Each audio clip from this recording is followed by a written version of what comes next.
Hey, what is up? Today I'm taking a look at the Master Grade Gundam 3.0. Do you love Mecha? Do you love customizing Mecha? Do you love customizing Mecha for cutting and blasting your way through swarms of enemies with zero remorse? Final Gear is a mech-style strategy RPG that is set in an apocalyptic world, and it'll soon be released in the US, Europe, and Thailand, featuring over 100 awesome maiden pilots for you to train and thousands of powerful mech suits for you to unlock. It's a side-scrolling shooting game with real-time tactical maps. Upgrade your base strategically in order to prepare for the final victory. Final Gear, with its plentiful characters, fascinating storylines, distinctive mech-related elements, and exquisite shooting style, is loved by loyal fans all over the world. Players share tips and strategies and show off their cool and powerful custom mechs every day. Final Gear also has plenty of gifts and events in their game communities and social media. This really is an addictive side-scroller with cute anime style and mech customization elements. Smash through a level, collect some new mech parts, unlock new pilots, and perfect your 4-girl mecha team of destruction. Combine unique mecha sets for some absolutely over-the-top powerful mecha, and there's also a handy auto button so your team can do the grinding for you while you build some kits. Use my gift code Mecha Gaikotsu, download the game now through that link in the description. Master Grade 3.0. Man, if you asked me how long ago I thought this came out, I would have said 4-5 years max, but I'm saying this a lot lately. 2013, I can't believe it was 8 years ago the Master Grade 3.0 came out, and we haven't seen a single extra one yet, nor any sign of ever seeing one ever again. The sides of the box boast a whole lot of impressive images and a lot of cool information about probably one of the most outwardly detailed Master Grades or 1/100 scale kits of all time. So essentially, what is this? It's pretty much a 1/100 real grade without the real grade inner frame. So I'm going to assume and go out on a complete limb here that this kit is based after the Shizuoka Gundam, the very first 1:1 scale Gundam ever. Because, well, it literally looks exactly like it, all the decals are the same too, which makes it pretty much identical to the very first real grade, which was the Oryx 78-2. I'm guessing both of these kits were a celebration of that life-size Gundam. However, it does seem like the days of celebrating a life-sized Gundam statue with a groundbreaking kit with ridiculous new technical applications, because now all we're getting mainly is reborn 100 kits or miscellaneous 1/100s. There really is a lot to say about the Master Grade 3.0, and is it a replacement for the Master Grade 2.0? Well, definitely not. It's such a completely different beast. When it comes to the build, this is actually a lot simpler than I remembered it being. There isn't really all that much when it comes to runners in the box. I think it's around 13 or so, which isn't really that mad. However, the way the runners have been broken up into multiple colors, real grade style, is very impressive. When it comes to the build, it didn't actually take me too long. I thought it would take longer, especially because I did build this before in 2013. I felt like it took forever. So much so that I didn't use any of the stickers or panel line it whatsoever. This time around, to kind of make a little bit of a difference between the two I have, I did decide to use the stickers and panel lining on it to bring out that detail. And also I did rebuild it from scratch once again just to make sure I was up to date and remember everything about this kit. So the build isn't actually that difficult for the most part until you get to the arms. These are quite, well, tough to say the least. There's a lot of tiny little parts inside of them, and one of the most infuriating build aspects that I have dubbed the balancing act exists here. That is when a whole bunch of parts aren't holding together whatsoever when you're trying to attach them together. So basically you balance it in place while trying to clip two parts together, which will finally hold them together. That is the elbow of this kit, and it can be a little bit difficult, especially for inexperienced builders. Besides that, this kit is rocking a whole ton of decals, and these are 100% real grade style, so that does mean we do have some metallic ones in here. Now, I did use these 8 years ago, the first time I built this kit, and they didn't hold up too well. They really started to peel off, get scratched up, and they don't really look that good, so I decided to forego them and just go with a gold Gundam marker. Now, I did not have a bronze Gundam marker or a bronze metallic paint of any kind, so I just went with the gold, and it still looks pretty good. And that'll probably end up scratching too. But yeah, without a single doubt, there is no other build quite like this in Gunpla existence. The amount of different shades of white is crazy. The amount of surface detailing is crazy too, but I will mention the panel lines on this are quite shallow, so panel lining them can be a little bit tough, that you can just end up rubbing the panel line right out of them right after applying it, so you've got to be fairly gentle with those. So overall, the build is very enjoyable, especially if you're an absolute lover of detail, part separation, and sheer external beauty, because that is what this thing has in spades. Now let's check out what we get once it's stuck together.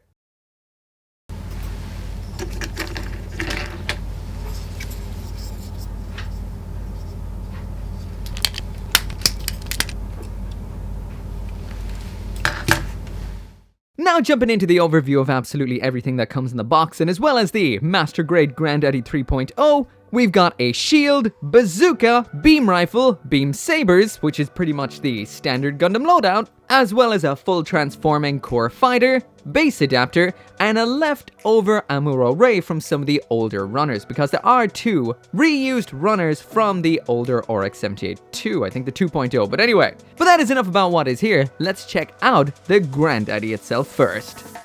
So jumping into the full 360 spin, and as usual I will put up the original art of the Oryx 78-2 on the right, which isn't really all that much use this time around considering this is such a deviation from the original design.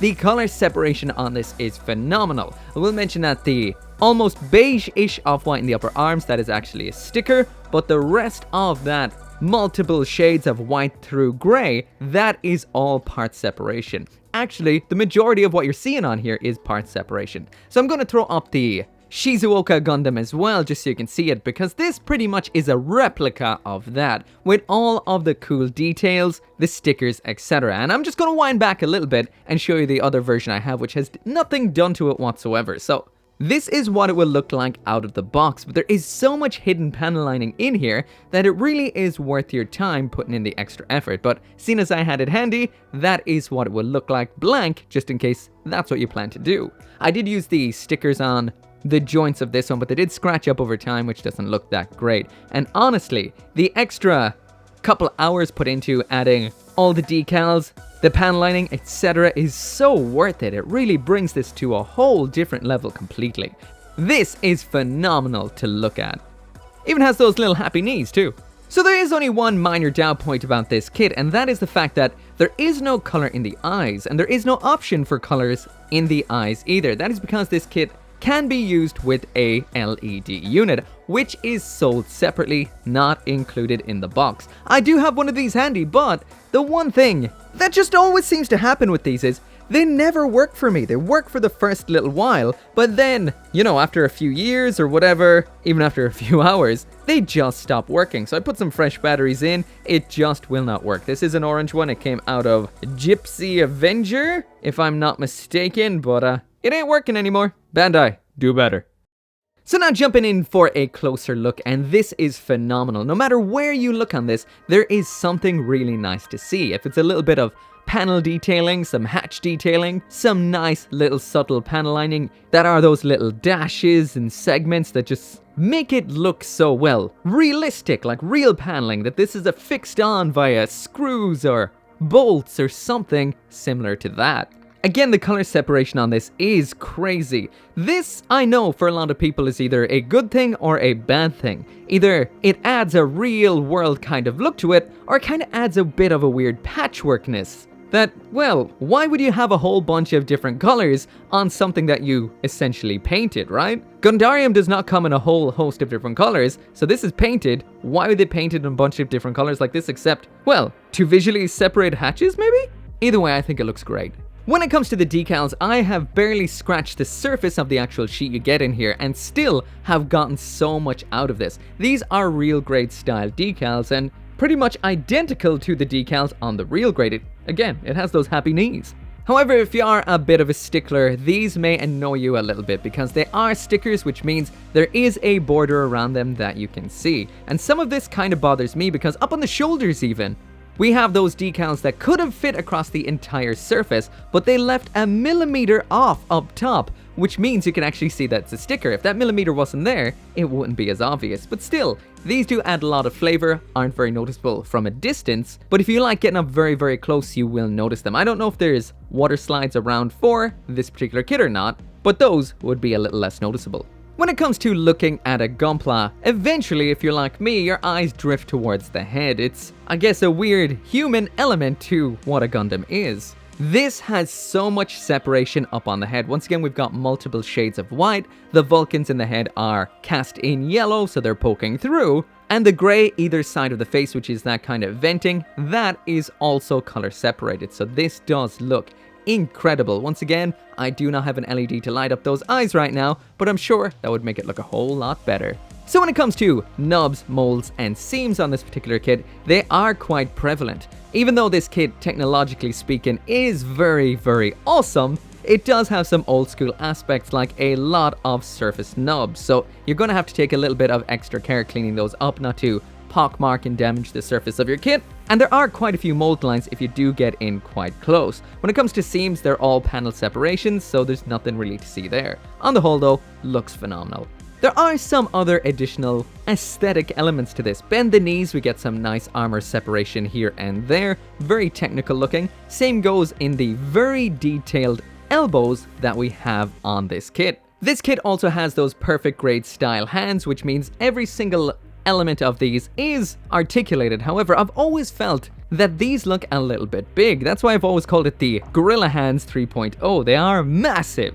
Also, these do take up quite a bit of cleaning to get them cleaned up nicely. They are delicate, but for me, the only real negative down point is they are quite large. But these always do bring the posing to a whole different level. But at the end of the day, there is no denying when it comes to aesthetics on an RX-78-2 at the 1/100 scale region, well, this has every other kit hands down beaten, completely beaten. This is a phenomenal looking kit, mainly because, as far as it seems, it was based on a life-size real-world Gundam, and that's what gives it so much character. It looks stupendous. Oh, and I almost forgot to mention, there are stickers included for the head camera, but they do cover up the clear parts, and we do have some clear parts round back in the thrusters too. I think those light up with the LED unit, not sure, but yeah, can't check. So quickly moving into some comparisons, and there it is side by side the real grade, which it shares a lot of design elements with. Actually, it's pretty much like the big version of it. The real grade does have deeper reds than this does. This definitely has more of the classic Gundam color scheme, but otherwise, very similar. Next up, there it is beside the other Master Grade that came out, well, close enough to this, and that of course is the Master Grade Gundam The Origin. So the 3.0 here is definitely the granddaddy king of the looks, but this one over here, that is the granddaddy king of the moves. So if you want to see more about that, you can check out my review. The classic Shizuoka statue that seems to be based on was replaced by the one that is in Yokohama now, which is this one right here, which is the RX-78 F00. This of course is not a master grade, it is just a 1/100 no grade, and all of that detail on there is just molded in. It's not actual color separation, but still a nice-ish kit too as well. But if you are in the market for an RX-78-2 with killer looks, well, it's hard to beat this right here, which is the perfect grade Unleashed RX-78-2. But there they are, side by side. So anyway, jump back to the beginning of the review, and there's everything this Granddaddy 3.0 comes with. So let's check them all out one by one. So first up in here, we've got a pair of beam sabers. At first glance, these look very normal. The beams are definitely outright normal, but when you take a closer look at the handles, these are very, very nice looking. They are two different shades of white, that is a light grey and white, and the surface detailing is phenomenal. Attaching these into the hands is simple enough, but I've never really liked these perfect grade style hands on master grades. They're a little fiddly, hard to get the tabs out sometimes, and hard to combine. On top of that then, they are very, very delicate, but they do hold on to the weapons, especially the beam sabers, quite well. So once you got it locked in there, it's not going anywhere. And when they're not in use, as usual, just pop off those beams, and they can be stored up on the backpack in full view of all of that glorious detail. Next up in here, and we've got the bazooka. This is made of primarily of parts from an older version of the RX-78-2 Master Grade. The only thing that is new is the handle to allow it to fit into the perfect grade style hands, but besides that, it's pretty simple, old school, and does everything you need a big plastic bazooka to do. It attaches onto the Gundam in exactly the same way the beam sabers did, which is to pop out those little tabs, which can be a pain in the butt, attach them into each other, they lock in very, very well, and this fits on very nicely. Sometimes bazookas are hard to position, hard to get up onto the shoulder, hard to aim, but this is not the case here. This is a very nice fit and everything does what it needs to do. When it is not in use, you can just pull it off the Gundam, pop out this little peg on the side, and then you can just flip the butt flap segment here where we have some handy dandy adapter parts. Now this can stick into either or of these holes, and I assume it's meant to attach into the top one, and that is what it looks like attached, rock solid. So now getting on to the next long range weapon, and that of course is that classic Oryx 78-2 iconic beam rifle. So once again, this looks pretty good just like the rest of the kit. I will mention, just like with the bazooka, a lot of this is left over from an older kit. I think the 2.0, but I'm not quite sure. I guess it's just a case of if it ain't broke, don't fix it. This looks fine, looks good, and does everything you need it to. The only thing that's new on here is that handle, which is in a light gray. I'm not sure how I feel about this, whether that just looks like it's tacked on or looks like color separation. A little bit of both. Attaching this is exactly the same. Pop out one peg, pop out the other peg, and they attach, slide in next to each other, and it holds on fantastically again, and the fingers wrap around it perfectly. When this is not in use, pop it off, we've got a little peg that pops out the side, and this parking space seems to be taken, so we'll come back to the rifle once we check out this. The last of the equipment in here then is the shield. Now I will mention this is the shield off the one I built 8 years ago because I didn't get around to building the one this time around. But either way, this has held up perfectly. That beam rifle that we couldn't park on the butt, well now we've got some space on the rear of the shield that can pop on right there. We've got a slidey up and down piece right here with a handle and a part for affixing it onto the back of the arm, and after affixing it to the back of the arm like this right here, I'll mention there is no peg, just a clip. This is what it looks like, and this is a very nice looking shield, and once again, some of this is based off an older master grade, but it still works well. When the shield is not in use, you can actually flip around this little segment in the middle of the backpack, close this little arm attachment point so you've got that peg sticking out, and then you can jam it onto the backpack like so, with the rifle and everything. Honestly, you can load up everything on this version of the Oryx 78-2, probably all of them actually, and still have its two arms free. This is ready to walk right into battle, and that is awesome. He looks like he's having a bit of trouble. No, you can stand up fine. Next up in here, we've got a standard base adapter, about time to test that out. So throwing the Gundam up on a action base, and it seems to hold on fine, and it holds on a lot better than the shield does onto the backpack. Decent base adapter. So the last thing we have in here when it comes to the accessories is the core fighter. Now this is extremely detailed, it does transform, but it is quite delicate at the same time. This can fly around the place all core fightery. When you want it to land, it does have some clear landing gears included. You can pop these off, simple as that. We do have some little missile launcher segments up in the upper segments, which you can pop out like so. A little difficult, but they can pop out. That is what it looks like. And when it's time to transform, it's simple. You just fold in the wings, bring forward the cockpit segment, which seamlessly folds forward and folds the rear fin in, which is very, very nice. You plug it in just where the core block came out earlier on. I will mention that the core block in here, that is not fully color accurate, but no big deal, you'll never really be seeing it. And once you have the core fighter in there, you just close it up like so, and you wouldn't even know that it's in there. That is seamless and some awesome level of detail. I almost forgot to mention it, but we do have a full clear cockpit on that core fighter, which looks beautiful.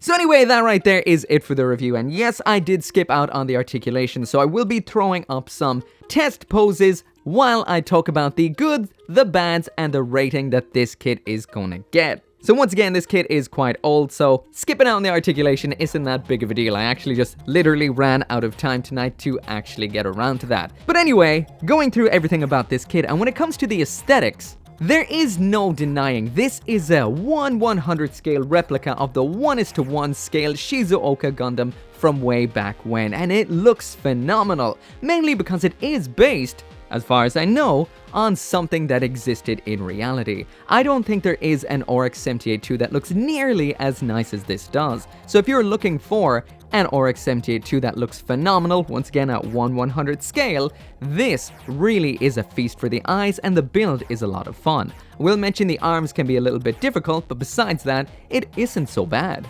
Very, very enjoyable. When it comes to the accessories, Bandai did kind of skimp out a little bit because a lot of these are based on some older master grades. Once again, I think it is the 2.0, but don't quote me on that. However, they all do work fine. They don't have the beauty the Gundam has though. That is one little bit of a letdown. At the same time, that Shizuoka statue, as far as I know, that only ever had a beam saber, it never had any of these weapons. So I guess these are a little bit of an afterthought. It would have been nice to see some 3.0 level of detail on the weapons, so that is a little bit of a letdown. The beam sabers look beautiful though. Finally then, when it comes to the build strength and the articulation on this is really, really good. Now, I have had this kit for a long time, 8 years, and was shipped all the way from Japan to Ireland in a shitty cardboard box on a ship. It was on there for 3 or 4 months, I don't remember, and the box was in bits when I got it. It was beaten to bits. It had holes in it. I actually think I've lost some kits from the big gaping holes in that wet, decrepit, busted box, and this came out fine. It is a little bit loose in places after those years, but if you just disassemble it slightly, like take off the arms, legs and everything, and just squeeze everything back into place, it does feel fine again. It does have a bit of a loose joint inside of the waist unit, which will make it flop forward and back a little bit, but you can tighten that up without too much effort. So when it comes to the articulation and build strength, it is very, very good. So it's time to get to that rating. What does the RX-78 3.0 get from me? And the answer is, this is without a doubt a Gundarium tier kit. And what that means, once again, I always have to say it every time something gets Gundarium these days. Gundarium does not mean it's better than every other kit out there. Gundarium means that it is special, that it's like nothing else that exists when it comes to Gunpla. This is unique in a sea of kits that are kind of samey, or some are different, but it is unique in its own way. It just looks so different. It's the son of a real grade and a master grade. An early real grade at that though. I feel like this and real grade came out in and around the same 2 or 3 year period, and had the same sort of ideas behind it, but real grade took off and became the absolute beast that it is now, and 3.0 feels like it was just an experiment, never to get another release, which is sad. However, at the end of the day, I do prefer the all-round feel of a 2.0, which has more articulation, maybe a little bit more of a solid build, than the 3.0, but the 3.0 really is a beast for display. So it is Gundarium tier, just because it's such a unique build and not to be missed. Anyway, as always, thank you so much for watching. Make sure to come back for more Gunpla reviews, and I'll be seeing you next time. As always, this video right here would not have been possible without each and every one of you guys who watches my videos, including those of you who help out on the channel memberships and over on Patreon, including Craig Jerry, Van Fawn, Sean T, Mr. Winter, Lauren C. Hack, Joseph Kuklock, Global Frequency Studios, Forsetti, Caleb Engelhart, and Bakuto Official.